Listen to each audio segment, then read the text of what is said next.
Olá, este é o Dr. Todd Grande. Hoje vou analisar o caso de Chris Collis. Primeiro, vou olhar para o contexto deste caso, passar para a linha do tempo do crime e então oferecer minha análise.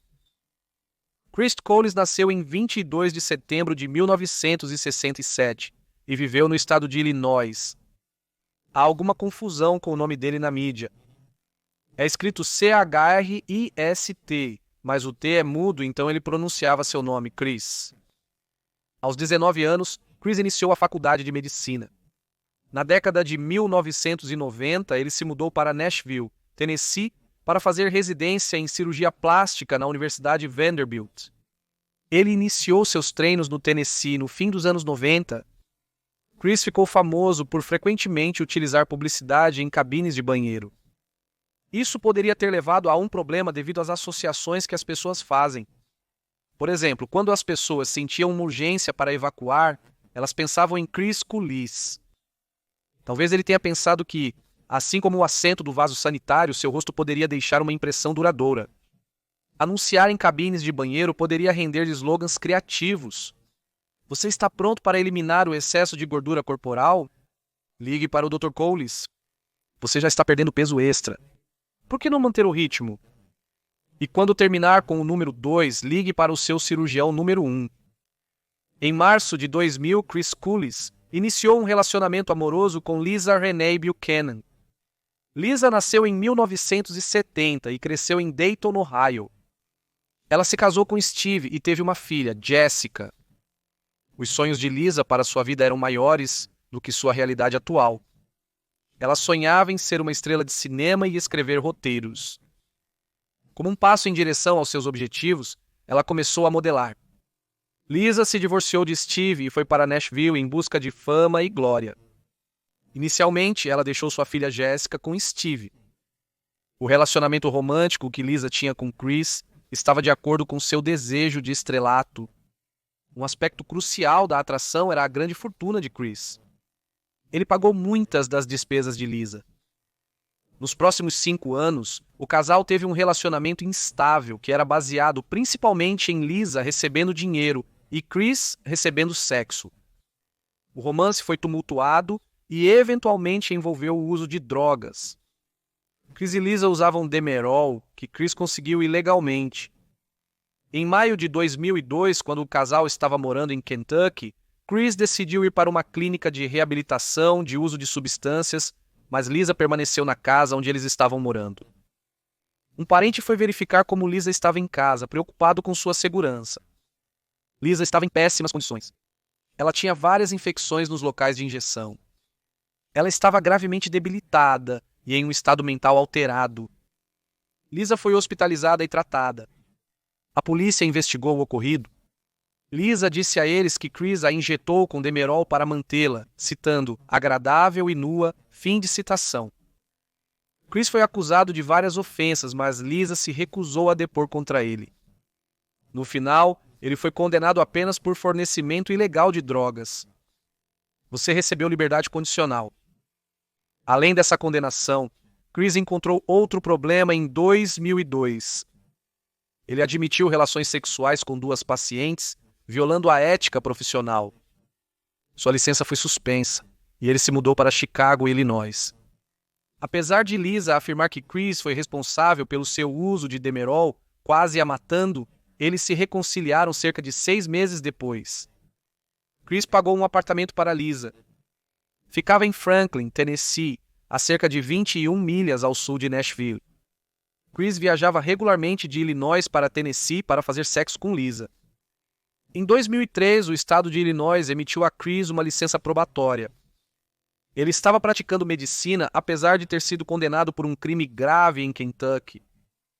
Agora, passando para a linha do tempo do crime, em 2 de julho de 2005, Chris Collis voou de Illinois para o apartamento que alugou para Lisa, no Tennessee. Ele trouxe consigo uma bolsa de viagem cheia de brinquedos sexuais, seringas e medicamentos.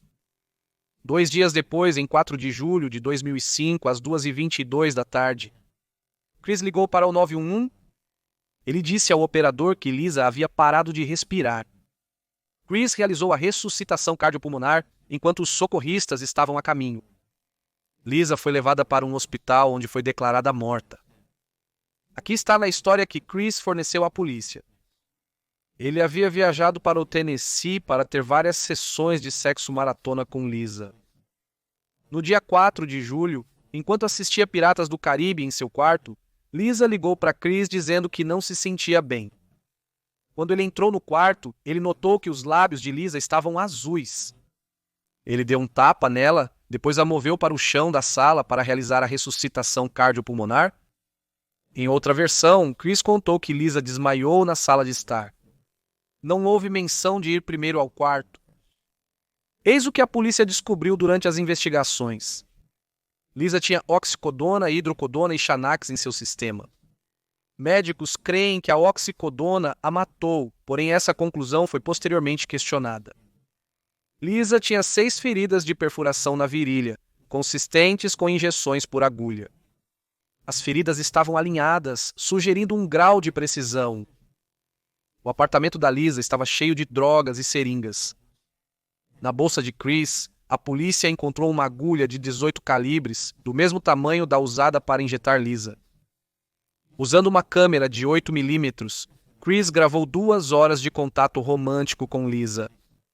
As autoridades descreveram o comportamento como sexo selvagem. Em um momento do vídeo, Lisa podia ser vista segurando uma gaze na virilha. Chris aconselhou-a a pressionar sobre isso.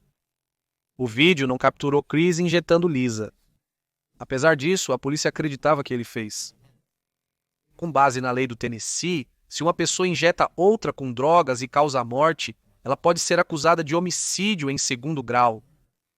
Em novembro de 2005, Chris Cooley foi indiciado por acusações de homicídio em 2º grau e culposo. Ele foi solto sob fiança e retornou a Chicago para continuar com sua prática médica. O julgamento por homicídio começou em 13 de setembro de 2007. Chris Cooley testemunhou em causa própria. Ele negou ter fornecido oxicodona para Lisa. Ele negou tê-la injetado e disse que não sabia que ela havia voltado a usar substâncias. Ele acreditava que ela ainda estava sóbria. Em 28 de setembro de 2007, Chris Cooley foi considerado inocente de homicídio em 2º grau e inocente de homicídio por imprudência. Ele foi considerado culpado de homicídio por negligência criminosa, uma acusação menor que o júri pôde considerar. Em 5 de dezembro de 2007, Chris Cooley foi condenado ao máximo de 2 anos de prisão, mas foi libertado sob fiança de 500 mil enquanto apelava de sua condenação. Além da sentença no Tennessee, a condenação violou sua liberdade condicional no Kentucky. Se condenado por violar sua condicional, ele pode pegar até 5 anos de prisão. Neste momento, todos os estados que emitiram uma licença para Chris já a tinham suspendido ou revogado. Apesar disso, ele conseguiu um emprego. Chris atuou como consultor médico para um escritório de advocacia em Chicago. O Tennessee esperava que Chris perdesse seu recurso e fosse preso para cumprir pena, mas ficou desapontado. O recurso não foi ouvido e Chris não foi preso. Isso porque no dia 26 de março de 2010, Chris morreu de intoxicação por opiáceos e pneumonia. Após sua morte, sua condenação por homicídio culposo foi anulada. Agora passando para minha análise. Até sua morte em 2010, Chris manteve sua inocência. Apoiadores de Chris Cooley alegaram provas insuficientes de que ele injetou Lisa. Ela poderia ter se injetado. Muitas pessoas que usam substâncias fazem isso. O Estado, claro, discordou. Eles argumentaram que, ao considerar a totalidade das evidências, fica claro que Chris injetou Lisa. Como quando se leva em conta a longa história deles juntos e o comportamento dele. Ele deveria ter sido condenado por homicídio culposo. Isso me leva à pergunta: Chris Cooley foi culpado de algum crime em conexão com a morte de Lisa? Analisemos as evidências a favor e contra a culpa dele, começando pelos fatores incriminatórios. No relacionamento com Lisa, Chris tinha um histórico de ser controlador, exigente e manipulador. Algumas de suas atitudes pareciam perseguição. O acordo com Lisa era direto. Ela era uma prestadora de serviços. O trabalho dela era fornecer sexo para o Chris. Ele tinha a tarefa de prover dinheiro a ela. Lisa contou a um conhecido que Chris estava vindo para a cidade e era momento de pagar o aluguel. Este é um acordo iniciado por Chris, com o qual ambos concordaram. Ele moldou a vida dela de várias formas.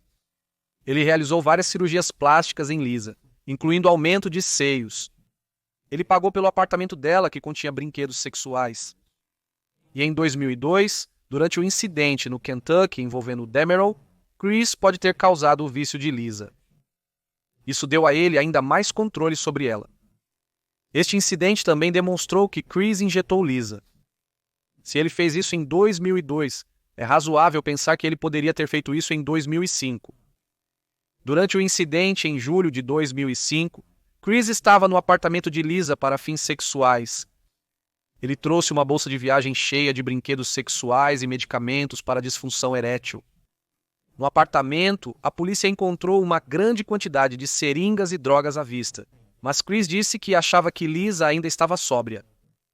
Médicos afirmaram que Lisa morreu de overdose de oxicodona. Chris tinha acesso a essa droga por meio de seu trabalho. Lisa não tinha nenhuma maneira óbvia de obter oxicodona fora de Chris. Lisa tinha 6 marcas de injeção na virilha que estavam alinhadas de forma ordenada, como se alguém com treinamento médico a tivesse injetado. Teria sido difícil para Lisa se injetar com base no ângulo. Na bolsa de Chris, a polícia encontrou uma agulha de 18 calibres, igual à usada para injetar Lisa. Em sua casa em Chicago, os investigadores encontraram comprimidos de oxicodona dissolvidos. Chris admitiu no tribunal que continuou a ter relações sexuais com Lisa, mesmo ela relatando dor no ombro, peito e braço esquerdo. Isso é inconsistente com uma pessoa que se importava com Lisa e mantinha um relacionamento romântico genuíno. Chris tinha um histórico de ser enganador. Apesar de ter sido condenado por um crime em Kentucky, ele mentiu para o estado de Illinois ao solicitar sua licença, afirmando que nunca havia sido condenado por nenhum delito criminal. Chris deu relatos conflitantes sobre como descobriu que Lisa estava doente em seu apartamento. Passando para os fatores exculpatórios, embora Chris tenha admitido que levou seringas para o apartamento, ele alegou que eram para sua disfunção erétil. Especificamente, ele poderia se dar uma injeção para acabar com uma ereção. Chris explicou a instrução que deu a Lisa sobre pressionar a gaze. Isso foi capturado novamente no vídeo de 2 horas. Ele disse que ela já havia se injetado. Ele tentava ajudá-la após o ocorrido. No apartamento da Lisa havia várias seringas, mas nenhuma tinha digitais do Chris. Não há prova de que Chris forneceu a oxicodona para Lisa. Lisa tinha histórico de uso de drogas. Ela usava mesmo na ausência de Chris. Seu histórico de internet de 2005 revelou buscas por drogas. Certamente é possível que ela poderia ter se injetado. Especialistas médicos para a defesa argumentaram que a última injeção de oxicodona não é o que matou Lisa. Em vez disso, foi o efeito cumulativo de esmagar e injetar comprimidos ao longo dos anos. Isso deixou um preenchimento em seus pulmões, que foi o que a matou. Ao considerar todas as evidências neste caso, acredito que Chris Cullis foi culpado de algum crime. Acredito que ele foi culpado de homicídio em 2º grau, mas não estou totalmente convencido de que ele foi culpado de algum crime relacionado à morte de Lisa. O Estado não conseguiu provar que Chris forneceu drogas para Lisa ou a injetou. Se ele não se envolveu em pelo menos uma dessas ações, não houve crime cometido, nem mesmo homicídio por negligência criminosa. A defesa de Chris fez um bom caso de que ele era um espectador, em vez de um participante ativo no uso de drogas de Lisa. O que eu acho que aconteceu neste caso? Isso é apenas minha teoria e opinião. Chris Cullis era egocêntrico, imaturo, impulsivo, irresponsável, grandioso, arrogante, condescendente, manipulador, exigente, controlador e enganador, frio, insensível, hedonista, viciado em substâncias, tinha um senso de direito, possuía um forte impulso sexual e era extremamente assustador. Ao contrário de alguns infratores com charme superficial, Chris ficou aquém neste quesito. Ele não tinha nenhum charme. Ele contava com seu status de médico e seu dinheiro para conseguir o que queria. Lisa Buchanan era imatura, exagerada e tinha vícios em drogas. Ela se tornou dependente de Chris para manter seu vício em drogas. E isso a deixou em uma posição onde ela estava disposta a fazer o que ele quisesse, incluindo sessões de sexo maratônicas. Em 4 de julho de 2005, Chris injetou Lisa para aumentar o prazer em seus encontros íntimos. Lisa participava com empenho. Mesmo assim, Chris cometeu o homicídio em 2º grau no estado do Tennessee. Sem evidências diretas de que ele injetou Lisa, escapou de uma condenação por homicídio. De certa forma, ele até escapou da condenação menor por homicídio culposo. Ele não conseguiu escapar do seu problema de uso de substâncias. O desejo insaciável de Chris por prazer destruiu a vida de Lisa. Então veio atrás dele. Esses são meus pensamentos sobre o caso de Chris Coles. Muito obrigado por assistir. Falo com você em breve.